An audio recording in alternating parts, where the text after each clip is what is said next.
안녕하세요, 여러분. 즐거운 수요일입니다. 자, 오늘 코스피와 코스닥은 모두 상승으로 마감이 되었습니다.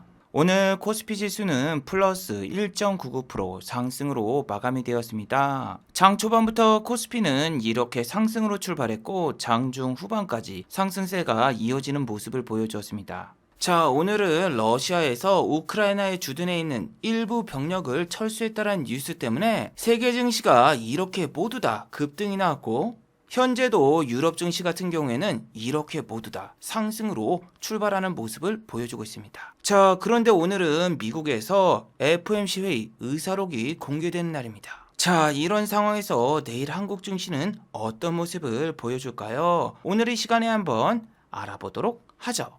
자, 지금 시각이 4시 28분입니다. 시간의 단일가 유럽장, 미국장, 그리고 야간 선물도 다 끝나지 않았습니다. 그래서 몇 가지는 배제를 해보고 진행해 보도록 하겠습니다. 자, 그럼 먼저 해외 시황과 국내 시황, 그리고 오늘의 특징주를 한번 살펴보도록 하겠습니다. 자, 그럼 먼저 해외 시황입니다. 자, 먼저 다우지수입니다. 어제 다우지수는 플러스 1.2% 상승으로 마감이 되었습니다. 장 초반부터 다우지수는 이렇게 상승하는 모습을 보여주었고 장중에 단 한 번도 하락 전환된 적이 없었습니다. 반면 나스닥 종합지수 같은 경우에는 어제 크게 상승이 나왔습니다. 플러스 2.53% 상승으로 마감이 되었으며 장 초반부터 장 마감까지 계속되는 상승세가 이어졌습니다. 어제 다우와 나스닥이 이렇게 크게 상승한 이유는 뭘까요? 첫 번째 이유는 어제 영상에서도 말씀을 드렸지만 러시아에서는 우크라이나 주변에 주둔해 있는 러시아군을 일부 철수했다라는 뉴스 때문에 미국의 S&P 500과 나스닥 야간 선물이 우리 장이 끝나자마자 이렇게 급등이 나왔었죠. 물론 이번 주는 미국의 옵션 만기일 주기 때문에 단순하게 야간 선물이 상승 중이라고 해서 미국의 지수가 상승하진 않습니다.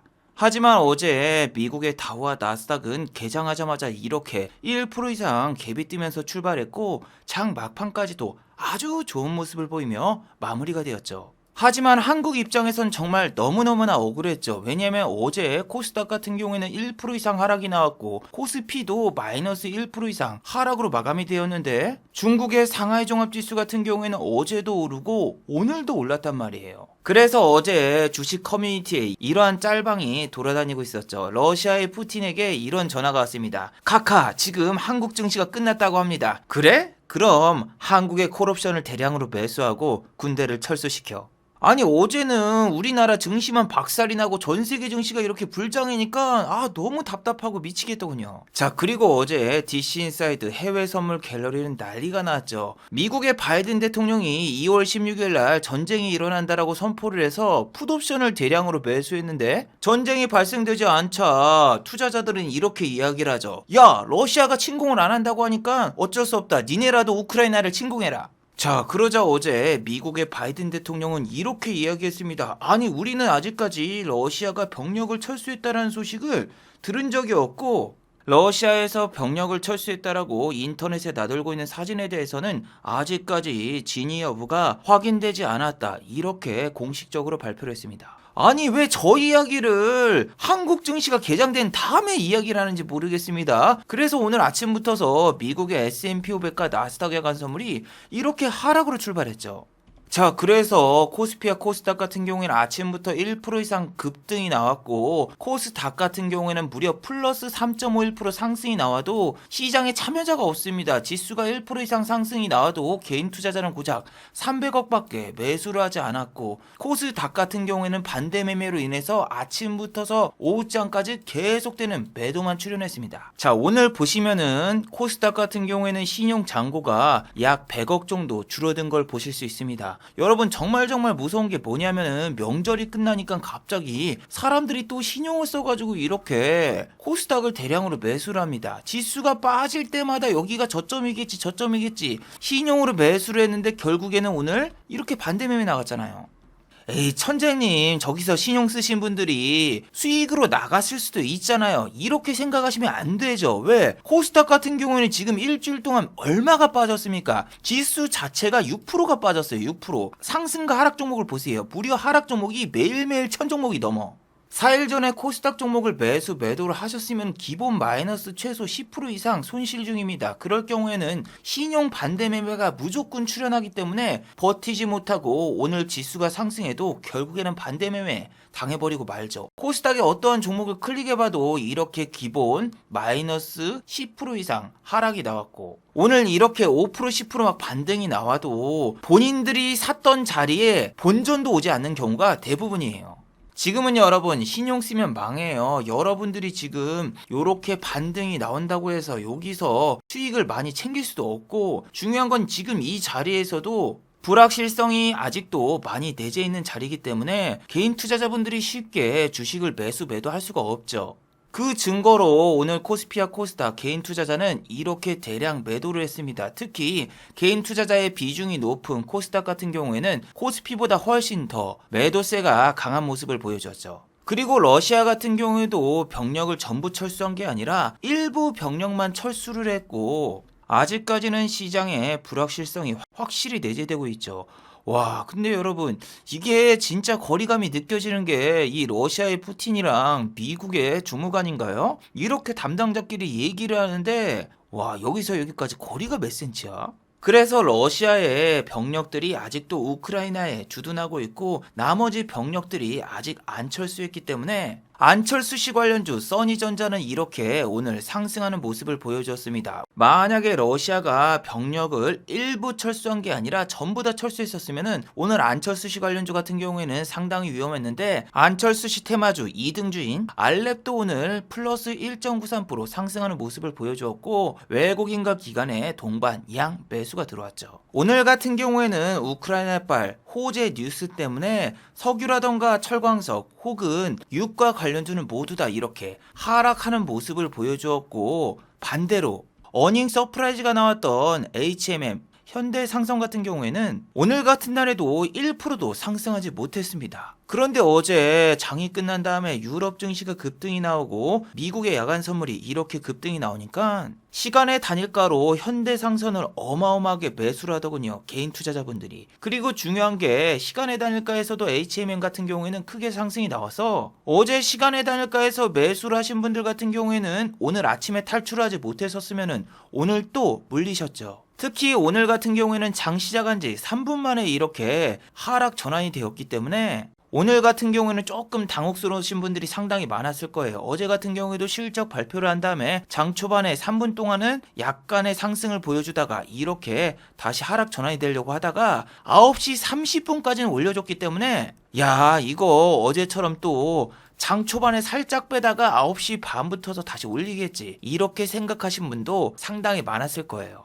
하지만 여러분, 아침부터서 이렇게 갭이 떴을 때 프로그램 매도가 장 초반부터 20만 주가 나왔어요. 20만 주. 20만 주라는 이 물량은 외국인 투자자가 이틀 동안 이렇게 순매수했던 물량과 똑같은 거죠. 자, 그리고 9시 반이 넘어가니까 무려 70만 주 이상을 던졌습니다. 70만 주 이상 던진 게 중요한 게 아니라 어제 프로그램 매도를 보세요. 어제 장 마감까지 외국인 투자자 같은 경우에는 프로그램으로 62만 주를 던졌습니다. 근데 그보다 많은 수량을 오전장에 이렇게 던졌습니다. 그러면은 절대로 외국인 투자자는 지금 이 매도한 물량이 매수로 전환되는 경우는 나오지 않아요. 자, 그리고 외국인 투자자의 평단가가 어떻게 될까요? 보시면은 언제부터 대량으로 매수를 했습니까? 자, 보시면은 실적 발표하기 2주 전입니다. 1월 21일부터서 이렇게 매수세가 들어왔다가 그 다음날 팔면서 먹튀하는 모습을 보여주었어요. 하지만 이렇게 먹튀하는 모습을 보여주고 주가가 22,000원까지 내려오자 여기서부터 순 매집을 합니다. 매집한 수량이 대략 못해도 100만 주 이상이죠. 100만 주 이상. 100만 주 이상의 평단가가 최소 23,000원 이하. 근데 지금 주가가 25,000원이야.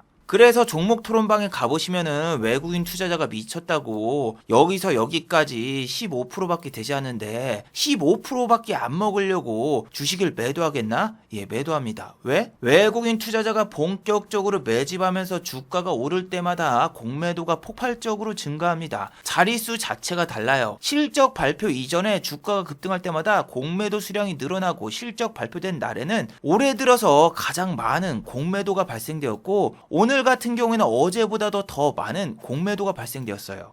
자, 공매도 같은 경우에는 실적 발표 날 치기 너무나 좋습니다. 공매도는 거래량이 없으면은 체결이 안 되며 업틱률 때문에 이렇게 위에서 주식을 누군가 사줘야 됩니다. 하지만 최근에 투심이 얼어붙었고 실적 호조 뉴스가 나오면 개인 투자자분들은 시장가로 그냥 주식을 위에서 매수하기 때문에 어제 같은 경우에는 공매도 치기 정말 사상 최고의 적기였죠. 고점에서 공매도를 쳤으면 최소 10% 이상 수익. 그래서 지난주 영상에서 현대상선 HMM에 대해서 실적이 발표되기 전과 실적이 발표된 후에도 계속 말씀드린 게 뭐다? 분명히 쟤네는 실적 발표 후에 뺄 거다. 지금은 세계적인 시황이 중요하지 실적이 중요한 게 아니다. 그런데 HMM 주주분들은 지난주에 올랐던 페노션을 보면서 이런 생각을 했을 거예요. 페노션 같은 경우는 실적을 발표한 다음에 이렇게 12%가 급등이 나왔고 지금도 주가가 계속 상승하고 있죠. 페노션도 같은 해운업인데 해운업 섹터는 지금 엄청난 호황을 보이고 있고 또 HMM은 페노션보다 실적이 좋으니까 더 가겠지. 그런데 잘 보세요. 자, 페노션 같은 경우에는 이렇게 어마어마한 수량이 프로그램으로 계속 순매수에 잡히고 있고 HMM은 반대죠. 어마어마한 수량이 프로그램으로 매도가 나오고 있어요. 이 종목 같은 경우엔 여러분 실적을 발표하기 전에 공매도도 대량으로 치지 않았어. 지금도 공매도 수량 보세요. 별로 없습니다. 어머, 공매도 수량이 지금 이렇게 많은데요? 아니죠. 자, 이 종목 같은 경우에는 5,000원짜리 주식이기 때문에 공매도 수량이 이 정도 돼도 그렇게 많지 않아요. 근데 현대생선 같은 경우에는 2만원짜리인데도 불구하고 공매도 수량이 페노션보다 많습니다. 자, 그럼 답은 나왔죠. 여러분들 상식적으로 생각을 해보세요. 실적이 어닝 서프라이즈가 나올 걸 외국인과 기관은 알고 있습니다. 그래서 밑에서 대량으로 매집을 했고 실적 발표 이후에 개인들이 실적을 보고 들어올 때 오히려 공매도를 치고 외국인 투자자는 밑에서 매집을 했기 때문에 주식을 던지면은 무조건 수익 그리고 공매도로 추가적인 수익이 발생되죠. 그래서 절대로 HMM은 주가를 상승시키지 않습니다. 자, 거기다가 HMM뿐만이 아니라 외국인 투자자는 한국의 코덱스 200 고버스를 대량으로 매수해놓는 상황이라서 외국인 투자자와 기관 투자자는 그냥 한국 시장을 가지고 놀고 있죠. 어제 풋옵션을 대량으로 매도한 모습을 보여주었고 오늘 같은 경우에는 지수 상승 베팅인 콜옵션을 이렇게 매수했습니다. 어제 주가가 바닥일 때 풋옵션을 청산하고 지수 상승 베팅인 콜옵션을 매수한 거죠.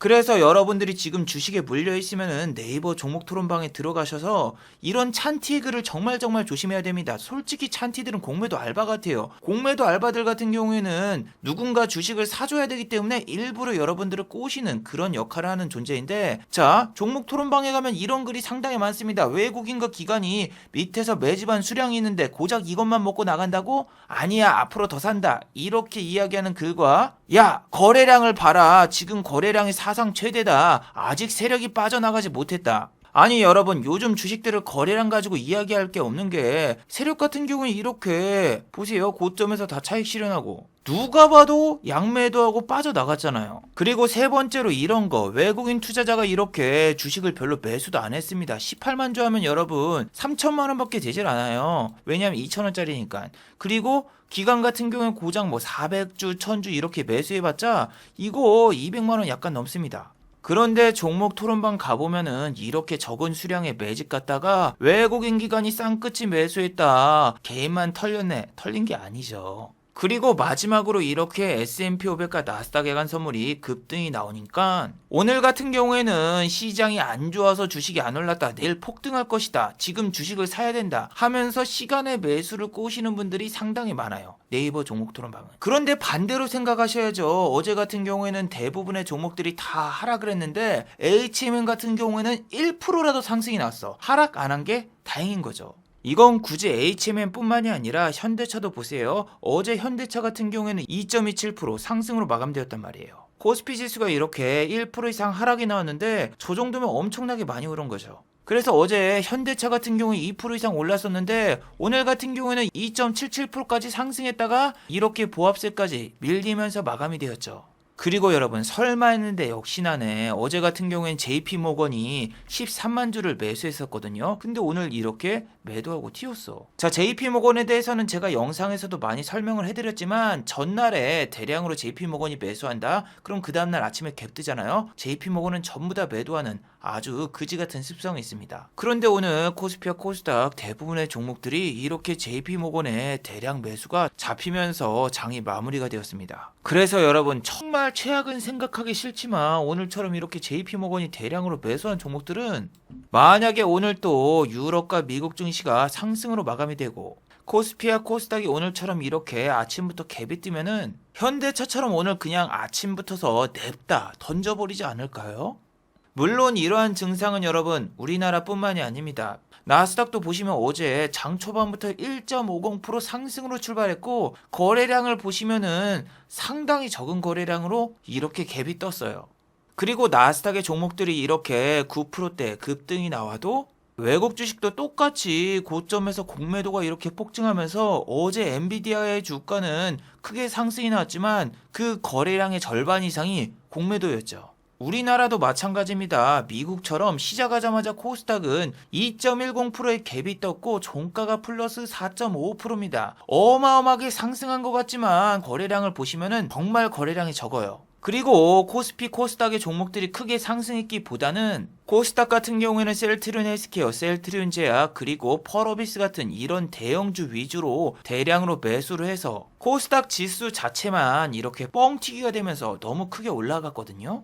그래서 아직까지는 우리 증시가 안정이 되었다라고 생각하기 힘들고 여러분 내일 같은 경우에는 여러분 하루 확진자가 9만 명이 아니라 10만 명도 돌파할 가능성이 상당히 높습니다. 지금 7시 40분밖에 되지 않았는데 현재 확진자가 8만 명 가까이 되며 어제보다 무려 5천 명이 더 많죠. 자, 그래서 오늘 진단키트 관련주라던가 셀프 자가치료 관련주들이 이렇게 상한가를 가고 급등이 나왔는데 중요한 건 이러한 종목들 대부분이 이렇게 단타의 제왕 JP모건과 메릴린치의 콜라보레이션으로 오른 종목들이 많아요.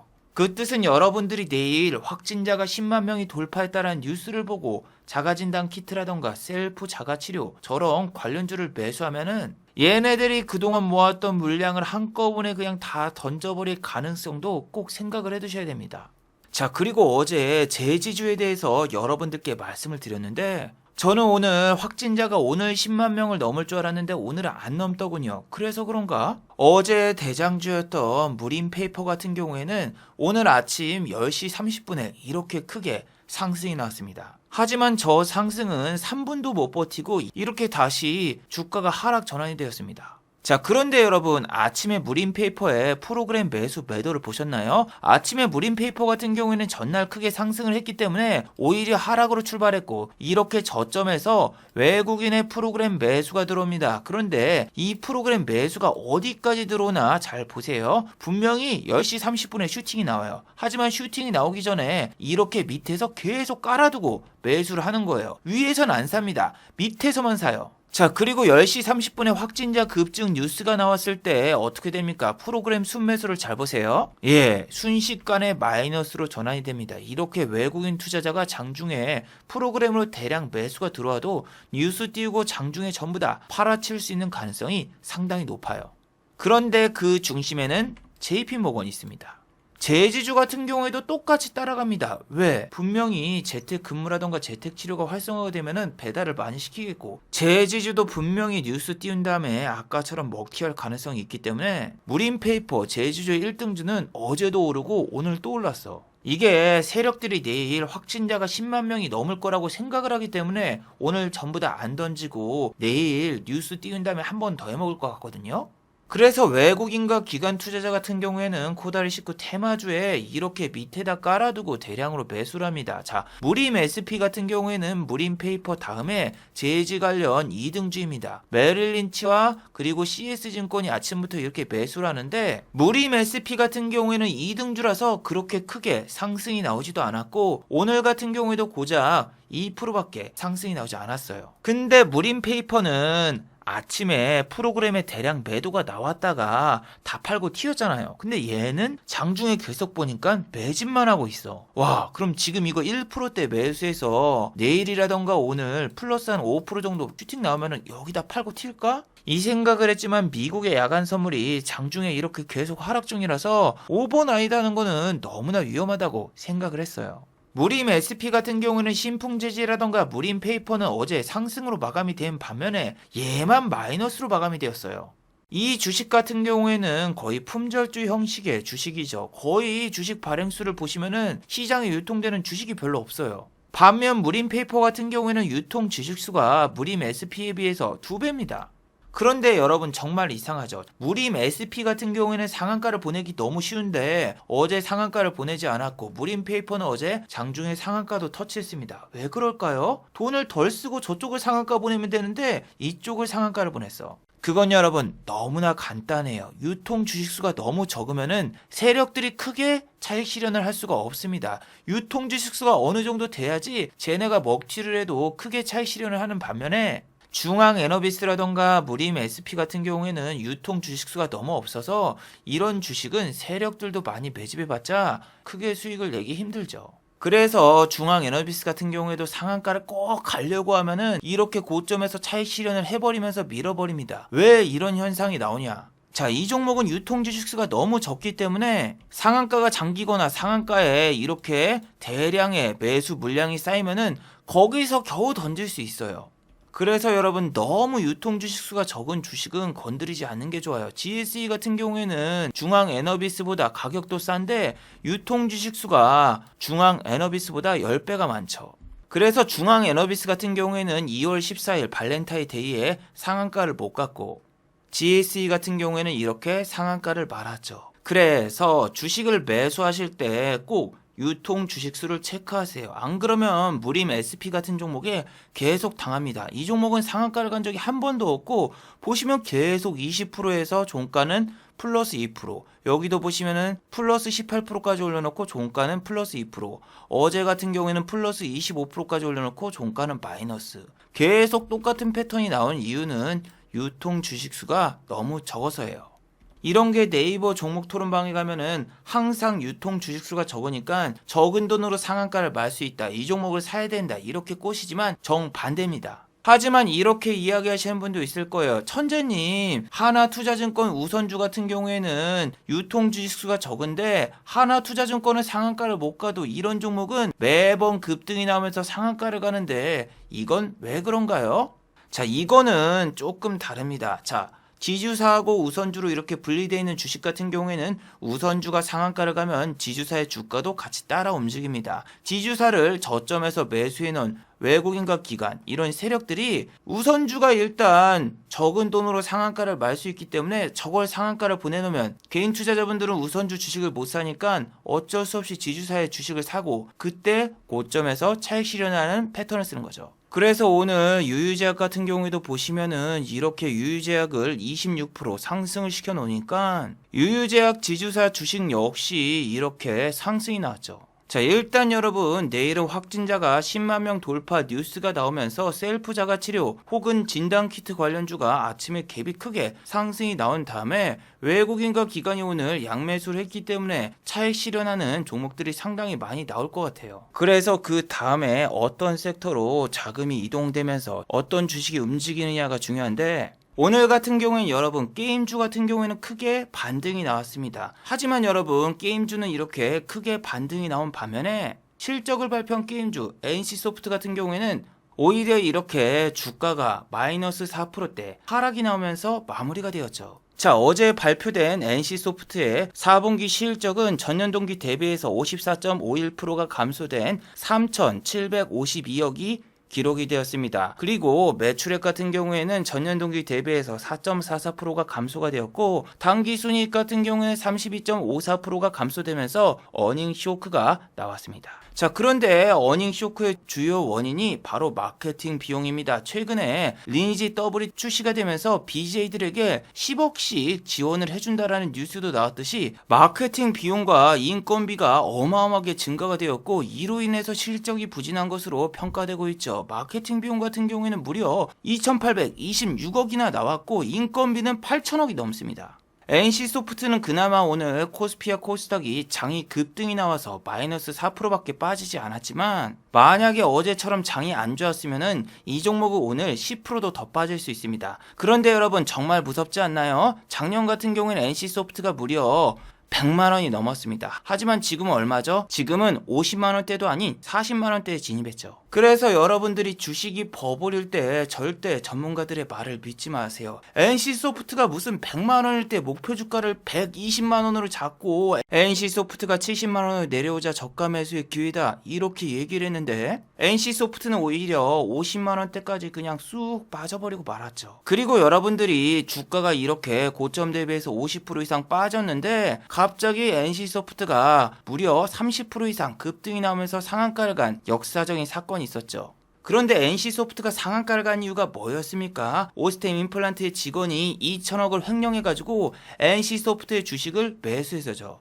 그래서 여러분들이 절대로 이런 걸 보고 오해하면 안 돼요. 주가가 고점 대비해서 막 반토막 정도 떨어지면은 이렇게 완전히 급등이 나올 수 있다라고 착각하면 안 되고 이거는 로또 당첨 확률처럼 거의 발생하지 않는 역사적인 사건 중 하나입니다. 물론 우리나라 같은 경우에는 횡령이 상당히 많이 일어납니다. 매년 3월달이 되면은 감사 보고서를 제출해야 되고 상폐되는 종목들이 많은데 우리나라에서 1년에 60건 이상은 이렇게 대표이사라던가 직원들이 횡령을 해서 상장 폐지가 되는 경우가 대부분이죠. 그래서 여러분들이 주식 투자를 하실 때 대표이사라던가 임원들이 이름이 다 똑같으면은 일단 좀 경계를 해야 됩니다. 특히 대기업이 아닌 중소기업 같은 경우에는 자, 계양전기 같은 경우에는 가족끼리 경영을 했습니다. 그래서 내부 회계 통계가 너무너무나 부실했었죠. 이 주식 같은 경우에는 시가총액이 낮은 주식이기 때문에 오스템 임플란트처럼 시간을 바로 끌지 않고 상폐 심사에 넘어갑니다. 그래서 어제 저렇게 공시가 나오자마자 오스템 임플란트처럼 바로 즉각 거래가 중단이 되었고 앞으로도 많은 종목들이 중간에 거래가 중단되면서 상장 폐지가 될 가능성이 상당히 높습니다. 특히 이렇게 관리 종목들 같은 경우에는 이미 거래가 중단된 종목도 있지만 아직도 거래가 급등이 나오고 있는 주식들 같은 경우에는 상폐 심사에 이번 달에 오를 수 있다라고 생각하시는 게 좋아요. 지금은 여러분 시장을 이끌어주는 주도주가 없고 매일매일 이상한 뉴스 띄우면서 상한가 보내고 그 다음날 급락시키고 이런 패턴이 이어지고 있습니다. 그래서 여러분들이 아침에 수익이 나면은 거기서 매매를 중단하는 거를 추천해드려요. 지금은 정말 장이 변덕 같죠. 어제는 유가하고 천연가스가 급락이 나왔는데 지금 또 급등 중이야. 도대체 왜 오르는 거야 이거? 그렇단 이야기는 오늘 이렇게 천연가스라던가 유가 관련주는 급락이 나왔는데 내일 반대로 또 상승할 거 아니에요. 그래서 여러분 지금 증시가 또 급등이 나와도 절대 흥분하지 마세요. 어차피 이렇게 지금 주식들이 급등이 나와봤자 거래도 거의 없습니다. 거래도 거의 없고 밑에 한 주 깔아놓고 또 호가 공백이 있고 위에서 내가 주식을 사고 싶어도 못 사는 주식들이 대부분이고 그냥 아침에 갭이 떠가지고 이렇게 지수와 종목 자체만 올라 보이는 종목들이 대부분이거든요. 아니 주식을 사서 뭐 던질 수가 있어야죠. 오늘 막 한국큐빅 같은 경우에도 CS하고 메릴린치가 매수를 했는데 호가가 세호가가 공백이 있고 또 이런 건 당연히 매수가 안 되며 뉴욕 증시에 NFT 거래소가 상장된다 이런 찌라시 때문에 오늘 뭐 갤럭시와 머니트리 이런 종목도 장 초반에는 급등이 났지만 장 초반에만 이렇게 살짝 상승시켜놓고 다 빼버리는 그런 증시라서 우리는 이런 불확실성이 제거되면서 안정감 있게 주식을 매매할 수 있을 때 그때 좀 비중을 늘려가면서 매매하시길 바래요. 자, 마지막으로 한번 정리해 보도록 하겠습니다. 1번, 내일은 한국의 확진자가 10만 명을 돌파할 가능성이 상당히 높습니다. 외국인과 기관은 오늘 밑에서 진단키트 혹은 제지 셀프 자가치료주 같은 코다리19 바이러스 테마주를 대량으로 매수한 모습을 보여주었습니다. 내일 아침에 확진자가 10만 명을 돌파했다라는 뉴스가 나오면 외국인과 기관은 오늘 매집한 주식들을 아침부터서 대량으로 매도하는 모습을 보여줄 가능성이 상당히 높으니까 꼭 주의하도록 하세요. 2번 미국의 FOMC 회의 의사록에 주목해 보도록 하죠. 과연 미국은 3월 달에 0.5% 이상의 금리 인상을 진행할까요? 그리고 미국 증시가 이게 선반영이 돼서 오히려 FOMC 의사록이 발표된 다음에 주가가 상승하는 모습을 보여줄까요? 자, 이거에 따라서 한국 증시가 크게 움직일 수 있으니 FOMC 회의 의사록 발표에 꼭 주목해 보도록 하죠. 자, 유튜브 광고도 끝까지 시청해 주시면 정말로 고맙겠고 좋아요와 구독하기도 많이 눌러주시면 정말로 고맙겠습니다. 아, 그리고 또 어제 생방송 전에 저를 후원해 주신 정말 고마운 분들이 계셨네요. 네, 제 유튜브 영상 밑에 있는 투네이션 후원하기 버튼을 눌러주시면 저를 후원해 주실 수 있는데 제가 착각했네요. 오늘은 후원해 주신 분이 아무도 안 계셨습니다. 자, 다들 수고하셨고 즐거운 평일 되시기 바랍니다. 다들 수고하셨습니다.